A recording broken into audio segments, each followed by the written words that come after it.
Bonjour à tous, bienvenue dans votre émission Direct Santé. Direct Santé qui vous parle tous les jours de pathologies, de traitements ou encore de gestes nécessaires pour préserver une bonne hygiène de vie. Ce matin, nous allons parler des métiers à risque, les conséquences des métiers à risque sur notre santé. Donc ces métiers à risque peuvent avoir de nombreuses conséquences négatives sur la santé des travailleurs, tant sur le plan physique que psychologique.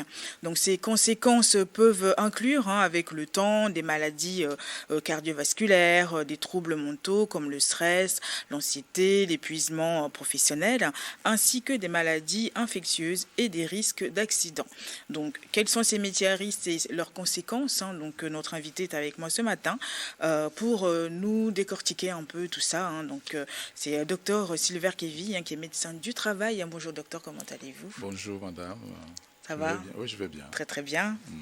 Merci d'être avec nous ce matin pour nous parler un petit peu des métiers, parce que c'est vrai que on n'en prête le pas, mais après on ne choisit pas forcément ces métiers pour que ça nous nuise à la santé, mais on va un petit peu parler de tous ces métiers-là pour que les gens aussi puissent comprendre. D'accord. Donc justement, on va parler de ces différents métiers Okay. à risque. Et disons que de manière globale, un métier est fait pour que, disons, une personne puisse, disons, travailler et réaliser sa vie.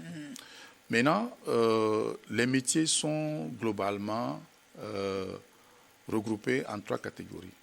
Il y a les métiers du secteur primaire, les métiers du secteur secondaire, les métiers du secteur tertiaire. Par exemple, si on parle des métiers à risque, par exemple, le secteur primaire, c'est ce qui est lié aux mines et au niveau de l'agriculture. Donc, par exemple, si on prend le secteur primaire, donc à ce niveau-là, donc ceux qui sont, par exemple, dans les usines d'extraction, qui sont peut-être dans les mines, dans les carrières, pour extraire soit du phosphate, soit du clinker, ou soit, par exemple, du marbre. Voilà. Ces personnes, c'est des personnes qui sont à risque parce que les choses auxquelles ils sont en contact peuvent avoir des impacts sur eux. La même chose, par exemple, pour les agriculteurs. Un agriculteur, par exemple, dans son métier, il va dans le champ, il peut être mordu par un serpent, par exemple, il peut avoir été en contact avec les pesticides.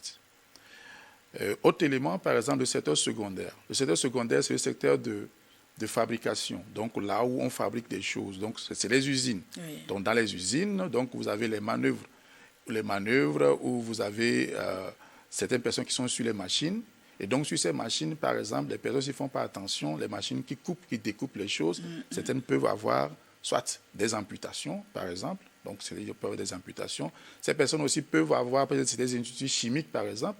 Ils peuvent inhaler des produits qui sont toxiques pour leur état de santé. Maintenant, en plus de ça, par exemple, quand tu as de la manufacture, il y a la manufacture, disons, plus ou moins, on va dire, traditionnelle, avec les auto-entrepreneurs. Les menuisiers, par exemple, les forgerons, voilà, les ferrailleurs, toutes ces personnes-là, et qui travaillent aussi parfois dans les BTP, donc ils peuvent monter sur des échafauds ou monter en train de faire des trucs, disons, des constructions là, sans que des dispositions soient mises en place. Donc c'est des personnes, lorsqu'ils sont exposés, peuvent à un moment donné, peuvent tomber. Maintenant, il y a le secteur tertiaire, qui est le secteur des services. Oui. Donc que ce soit dans les banques, dans la santé, l'armée, l'enseignement, tous ces secteurs-là, donc dans les banques par exemple, les gens sont exposés à du stress et à de l'épuisement. La même chose pour ceux qui sont au niveau de la santé, du fait de leur contact permanent, mais aussi au risque infectieux par exemple. Ceux qui sont au niveau de l'armée ou de les forces de sécurité, police et autres, ou sapeurs-pompiers, donc leurs activités font qu'ils peuvent être en contact avec certaines situations où ils peuvent être blessés. Et puis, il y a les enseignants, donc du fait de leur travail de longue durée, de faire parfois des nuits blanches pour corriger, être en contact avec les élèves.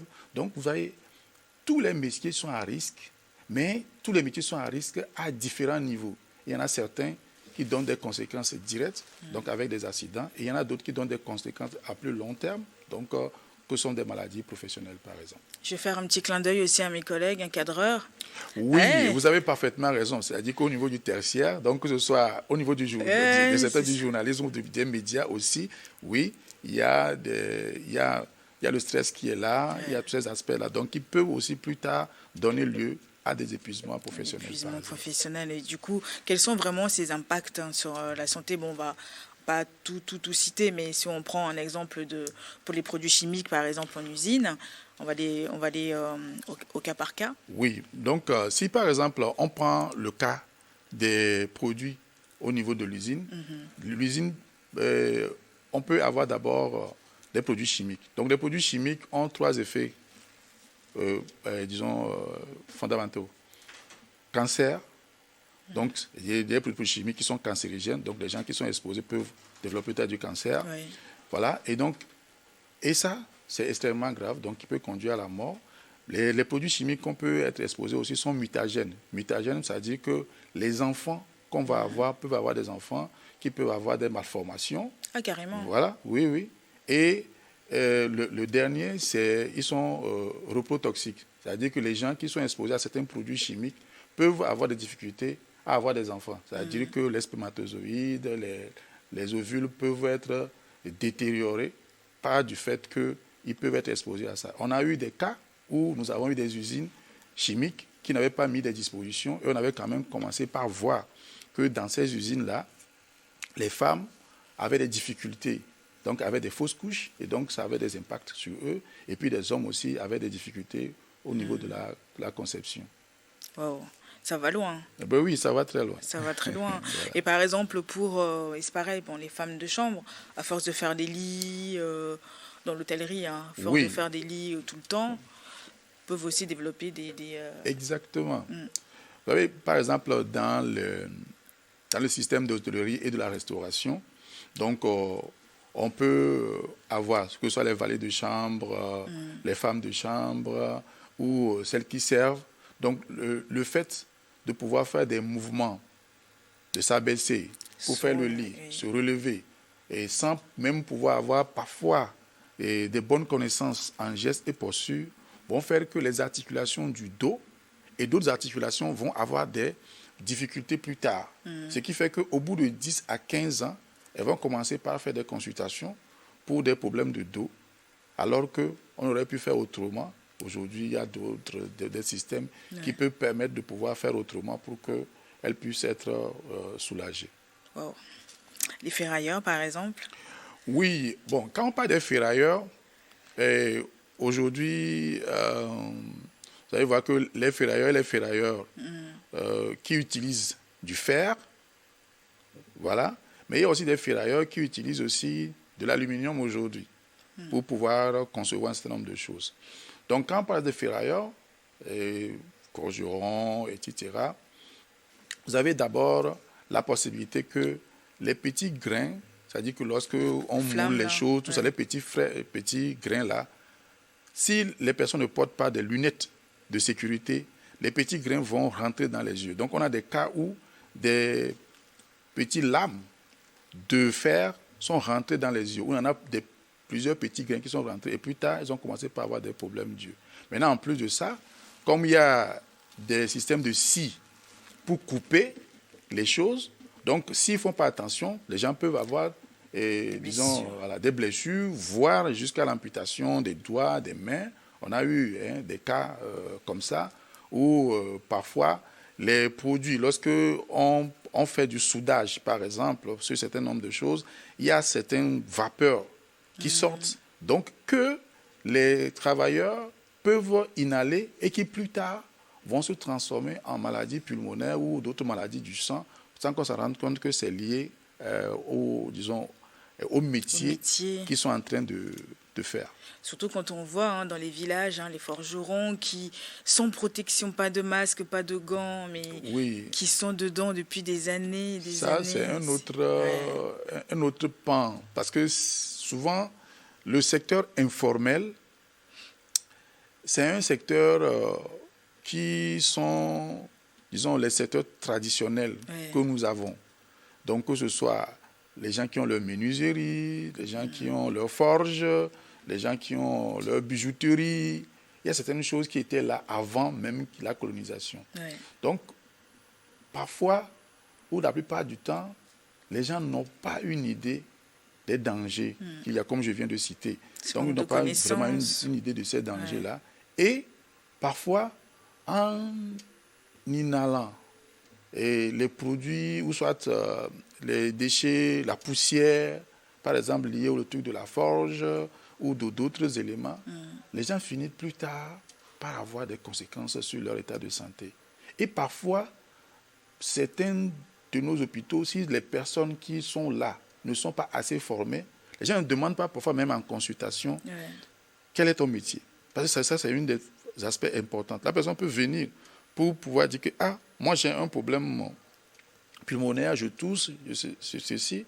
Si tu ne demandes pas, par exemple, le métier de la personne, tu ne peux pas relier parfois ce dont la personne souffre avec son métier et les dangers qu'il y a autour de lui dans son métier qui ont des impacts sur son état de santé. Oui, c'est important aussi de le dire, assez rapidement aussi pour être prise en charge, quoi. Mais c'est vraiment un manque de connaissances, tout ça. Mais c'est vrai que si on savait que en faisant ce métier, ça allait entraîner sur des conséquences graves, bon, je ne sais pas si... parce que quand même, c'est des métiers, bon, on le fait par choix, on le fait par nécessité parfois, et on le fait aussi pour vivre, et puis on le fait par passion. Donc, des fois, c'est un peu compliqué de... Oui, c'est un peu compliqué. Parce que le problème, c'est pour ça que je salue votre émission. Parce que le manque de connaissances ne fait pas que le danger, vous ne serez pas exposé. C'est ça aussi. Et donc, ce qu'il y a, c'est que nous, on fait le maximum qu'on peut pour pouvoir donner des informations. Mais aussi, il est important aujourd'hui, pour chacun de nous, dans nos différents métiers, d'aussi aller à l'information. Il y aura des personnes ou des structures qui vont faire le maximum pour diffuser des informations sur les risques liés à notre métier ou les dangers qui sont dans notre environnement professionnel.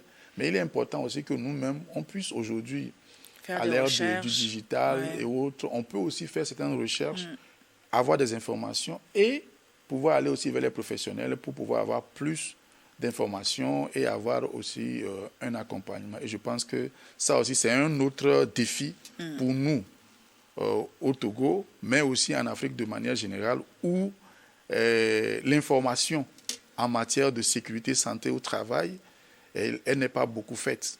Non. Voilà, elle n'est pas beaucoup faite. Les gens n'ont pas beaucoup d'informations par rapport à cela.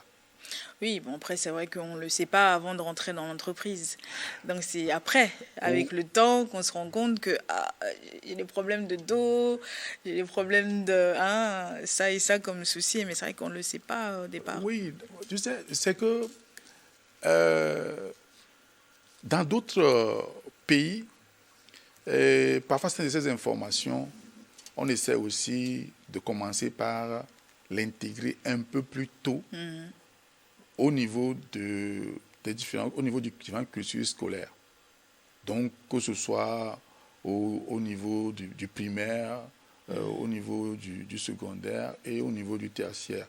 Donc, et à l'école primaire, on parle déjà un peu de la prévention, des maladies, mais déjà on peut. Maintenant, nous, parfois ici, on voit les gens faire...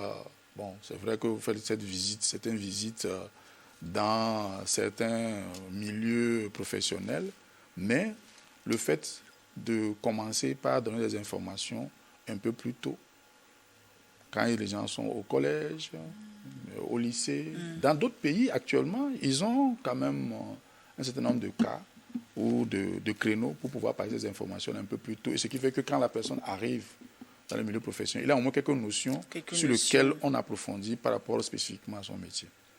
Merci docteur. On va juste marquer un temps de pause. On revient juste après les informations. Restez avec nous.